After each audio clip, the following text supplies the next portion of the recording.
तुम्हाला हा नरदेह मत भाग्यानं प्राप्त झालाय, मग तुमचं स्वहित कशामध्ये ते साध्य करा. येऊन या नरदेहा काही स्वहित ते पहा. कशामध्ये हित आहे आपलं महाराज? आपलं हित जर कशामध्ये आहे तर देवाच्या प्राप्तीमध्ये हित आहे. तुम्हा आम्हाला हिताचा मार्ग सांगतात महाराज की बाबांनो तुम्हाला हा नरदेह प्राप्त झाले. कारण कारण जगतामध्ये काही दुर्लभ गोष्टी सांगितल्या आहेत. त्याच्यामध्ये सांगितलं पुनर्वित्तम पुनर्मित्रम पुनर्भार्या पुनर्मही एतत् सर्वं पुनर्लभ्यम न शरीरम पुनः पुनः. सर्व गोष्टी जगतामध्ये प्राप्त होतील, परंतु हा मानव देह पुन्हा आपल्याला भेटणार नाही महाराज. का तर ज्यावेळेस पाप आणि पुण्य समान होईल त्यावेळेस आपल्याला हा नरदेह. महाराज कबीर तुळशीदासजी महाराज सांगितले बडे भाग मानुषतन पावा सुदुर्लभ सब ग्रंथ गावा गावा सुदुर्लभ सब ग्रंथ गावा.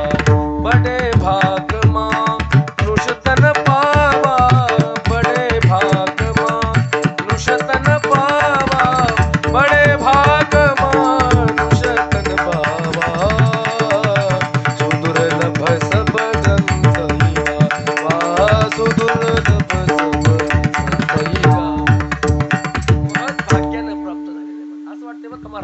खरं. मला ऐका वाटतं बोलण्याऐवजी तुम्ही वाजवा, तुम्ही म्हणा खरंच असं वाटतं भजन व्हावं.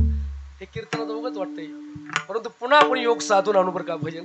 एक दिवस भजन आपण पुन्हा तुम्हाला बोला, पुन्हा मी येणार असं हे गृहीत धरून मला विठाला विठाला. म्हणून तुम्हाला आम्हाला नरदेह प्राप्त झालेला आहे मला. का तर नरदेह जर तसा जर पाहिला तर जगतामध्ये सर्व गोष्टी प्राप्त होतील, परंतु मनुष्य जन्म प्राप्त होणार नाही. कारण जसा आंधळ्याच्या हाती कावळा सापडावा तसा हा नरदेह आपल्याला भेटलाय. पावला हा देह काकटाळी न्याय न घडे उपाय घडवाली. ते उपाय घडून आले महाराज. तो आपल्याला योग जीवनामध्ये प्राप्त झाला. पाप आणि पुण्य आपलं समान झालं. आपल्याला हा नरदेह प्राप्त झाला. आपलं भाग्य महाराज समजा. विठ्ठल विठ्ठल विठ्ठल विठ्ठल. मग हाच नरदेह का बरं? बाकीचे जन्म नाही का महाराज? 84 लक्ष योनी निर्माण केल्यात महाराज. का तर नामदेव राहायचं बघा, भक्ती विनेजीने जळवलं लाजीरवाने संसार भोगणे दुःख रूप एक एक योनी कोटी कोटी फेरा मनुष्य देहीचा वारा मग लागे. 30 लक्ष योनी पशूंची घरी आणि मानवा भितरी 4 लक्ष. आपल्याला नरदेह प्राप्त झाला. बाकीच्या योनीमध्ये का नाही? बाकीच्या जर योनी जर पाहिल्या तर काय भोग प्रधान योनीत महाराज. आणि मनुष्य जन्म हा कर्म प्रधान जन्म आहे महाराज. या नरदेहाला आल्यानंतर महाराज याच नरदेहामध्ये आपण जर ठरवलं महाराज वैकुंठाला जायचंय, वैकुंठालाही जाता येतं. स्वर्गाला जायचंय, स्वर्गालाही जायचं येतंय. आणि आपण जर ठरवलं नरकाला जायचंय तरी नरकाला जाता येते. हे कशामध्ये ज्ञान आहे? या नरदेहामध्ये. आणि काय ज्ञान नाही कोठे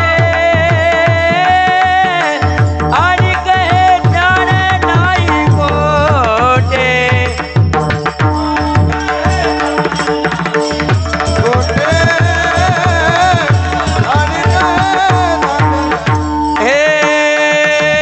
याची नाही गणे देवाचे भजन आणि कहे ज्ञान नाही कोठे.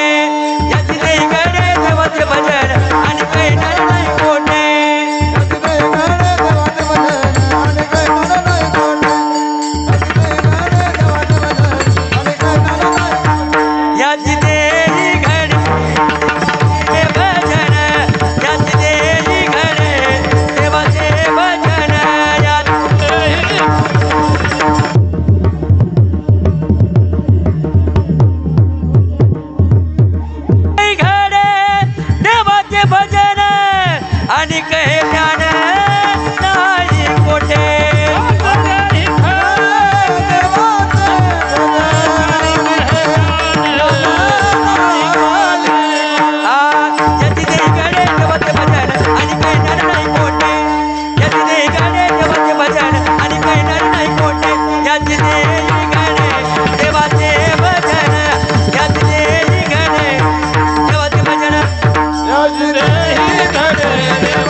असं वाटतंय महाराज आता मरावन तुमच्या पोटीत जन्म घ्यावा.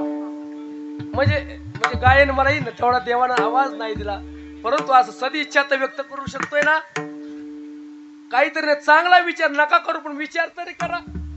म्हणून आपल्याला हा नरदेह महाराज दुर्लभतेने मिळालाय. मला आपलं परमभाग्य म्हणजे याच देही घडे देवाचे भजन आणि हे ज्ञान नाही कुठे कात नरदेह निदान लागले हाती. उत्तम सार उत्तम गती ते देवची म्हणता देवची होती तरी का चित्ती न धरावे. म्हणून महाराज सांगतात की येऊन या नरदेहा काही सोयीत ते पहा. पहिल्या चरणाचा अर्थ पाहिलेला आहे. आता सर्वांनी एकदा प्रेमानं भजन करायचं आणि 5 मिनिटांमध्ये आपण सेवा समापन्न करण्याचं.